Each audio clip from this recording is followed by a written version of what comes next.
Alaska is calling, calling. Let us go. For many who just dream, a new reality never happens. This is a story of an individual who dared to dream an impossible dream, and through a solid combination of talent, determination, courage, and hard work over the past 8 years, has carved himself out an existence as an outfitter for big game hunters in one of the most beautiful and remote places left on Earth. The very day Erik Salitan graduated from Finger Lakes Community College in May of 2003, he went north to Alaska. 8 years later, as an incredibly successful big game guide and currently an outfitter himself, he convinced Marty Dodge, a retired teacher from FLCC, and 3 conservation students to join him to further develop his hunting camp. Baptism by mud greeted us from the end of the navigable road to the building that would be our headquarters for the next 7 weeks. Erik easily extricated the four-wheeler from the muck after I managed to get it thoroughly stuck and drench myself in my only set of street clothes with plumes of black muck. The previous year, Erik readied the main building only a few days before the first set of Dall sheep clients arrived. Working on this structure, building a sauna and 4 guest cabins was our goal. We were immediately challenged to adjusting to 24 hours of sunlight. We could work around the clock. At first, we did work for 12 to 14 hours at a stretch. The initial task involved clearing the land surrounding the building sites. Dense thickets of dwarf birch and willow yielded to snarling chainsaws. The more tedious task involved hauling the armloads of debris to central piles. The removal of the brush and pruning of the better quality white spruce trees produced a very appealing open forest look. Folks who choose to experience Alaska most often seek a rich connection to the world of the out-of-doors. Never have I turned away from an opportunity to live in a tent. The banks of the Koyukuk River served as my home for 35 days this past summer. The soothing sound of the gentle rapids as well as the intervening spruce forest masked the sounds of truck traffic on the Dalton Highway. I neither saw nor heard the wolves passing near my tent as I slept. Concrete foundation blocks fitted with adjustable steel saddles would support the spruce beams that we ripped from forest trees.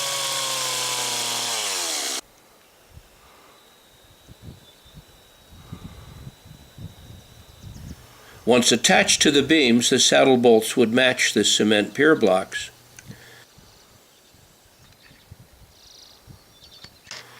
The sauna bathhouse would have a plywood deck, a closed-cell plastic foam that would serve as an air infiltration seal, filled the space between the deck sheathing and the 6x6 timbers. How many stables you want in there?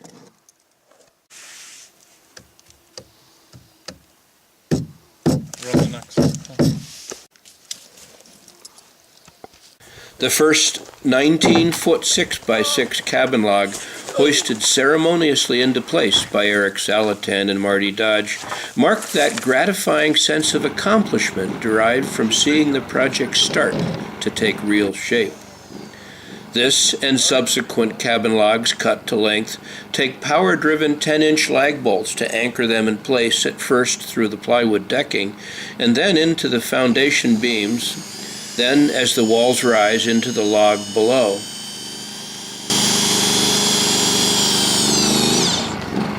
Again! I'm in love with a stripper!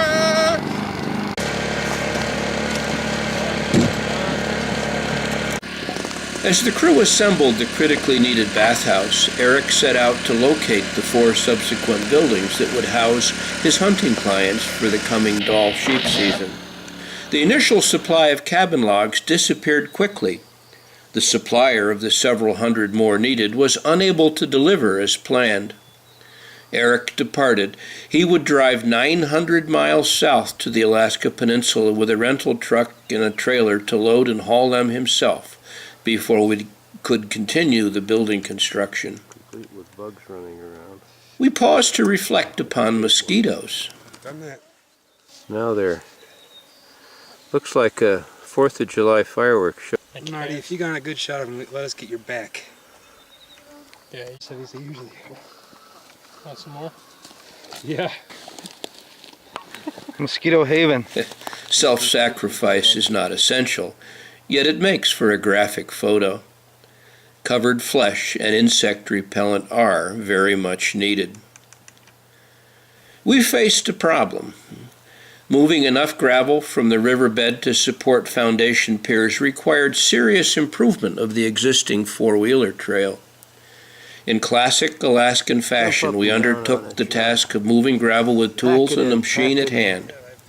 This labor-intensive task of shoveling gravel into 5-gallon pails, manhandling these into the improvised cargo boxes, and then extending the fill as needed required a team effort with a significant level of motivation. At 70 pounds a pail, 400 pounds a trip, the crew moved many tons of gravel from the dry riverbed to fill the roadway and subsequently to support the building foundations.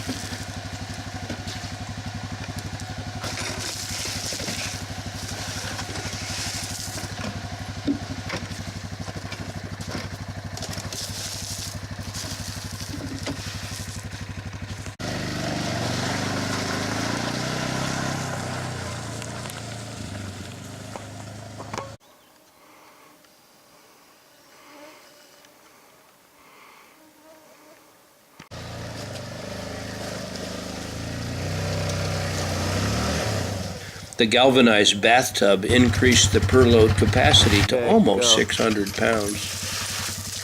Nothing need be said about the value of hard physical work. Certainly a bucket loader or some other form of mechanization could substitute for shovels, but such was not at hand. The group effort with a clear objective, internal leadership, and visible evidence of progress can be amazing to witness.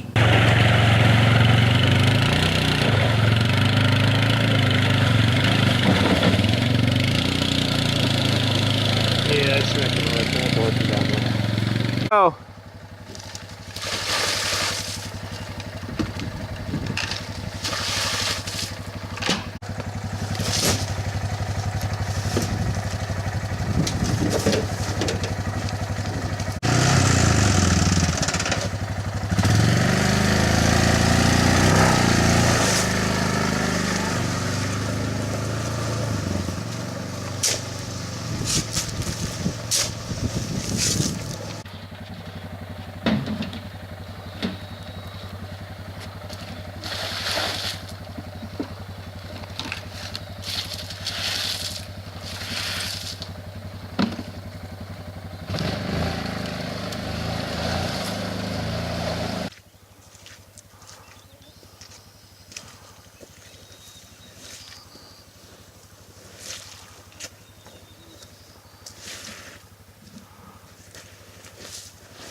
We must grant Adam Nash the Sparkplug Award for his unflagging energy and determination to push the project forward smartly. With the improving system in place, we were able to make a round trip from riverbed to fill site and back in about 10 minutes. Over the course of the week, we filled several hundred yards of road and established foundation pads for 2 more buildings. The crew moved an estimated 60 tons of gravel in the process. Oh, we're wrecking it up. Send me a bill. Oh, well, send the sale to me.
The intimate beauty of riverine flood channels upholstered with near-iridescent stands of equisetum, the swaying willow and birch, and the ever-changing mountain ridges beyond invite pause to appreciate.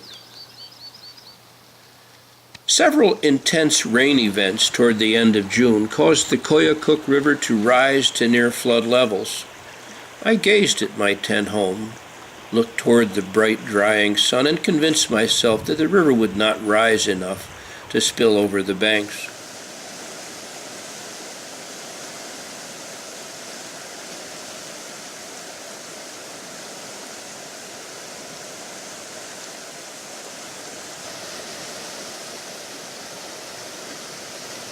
During my absence, my Thermarest mattress floated my sleeping bag inside my tent.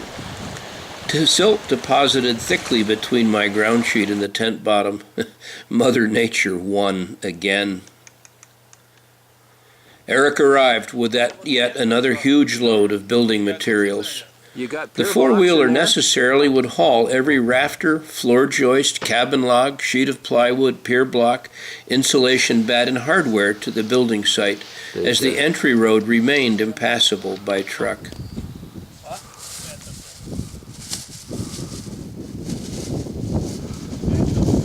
Less money to buy. All right.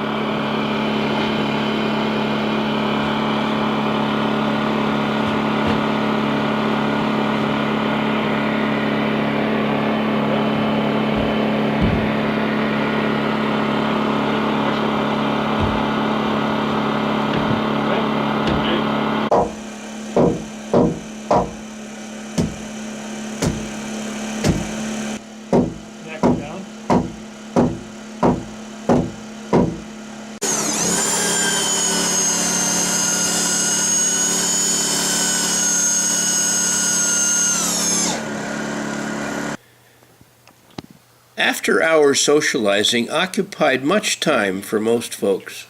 Some of us retired to the land of nods sooner than others for much-needed rest. Wrestling, playing cards. Oh yeah. Work proceeded on the second cabin as the sauna bathhouse neared completion.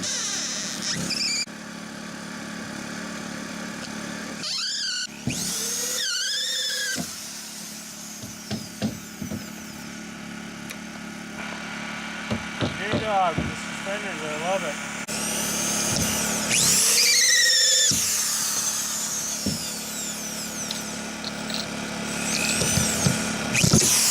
Well, I got that one on video. Get that one. He does that all the time, folks.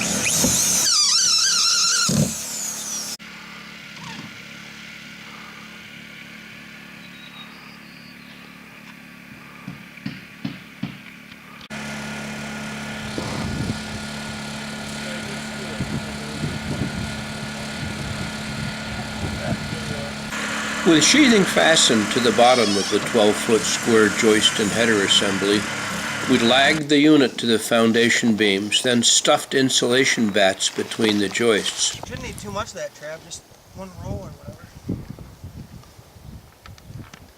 Plywood decking installed over the bat serves as a subfloor for the cabin interior and anchor point for the log walls.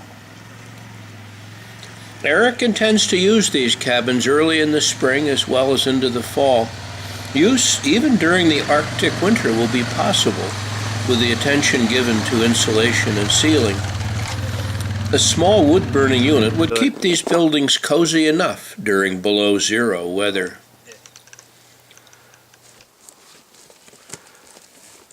Towards you. Is that all the rest of the plywood in one shot? No, there's like 14 left.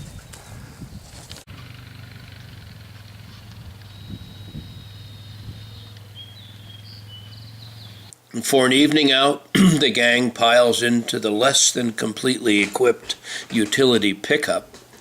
The town of Wiseman, with a year-round population of 18, offers limited services for off-duty workers. The town of Coldfoot, year-round population 30, 13 miles south on the Dalton Hall Road, offers a restaurant, bar, convenience store, and service station. Much needed shower and laundry facilities exist here as well. The haul road from Fairbanks, 270 miles to the south, carries industrial truck traffic to the oil fields in Prudhoe Bay, which is an additional 240 miles north of Coldfoot. The long-haul heavy-duty trucks, as well as their payloads, carried along this corridor dwarf the trucks and cargo we are accustomed to seeing in New York.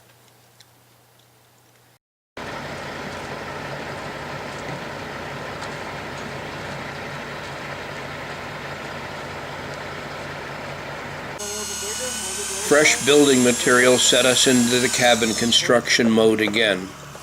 Soon more would be needed. Erik hit the haul road yet another time for the next 1,800-mile round trip.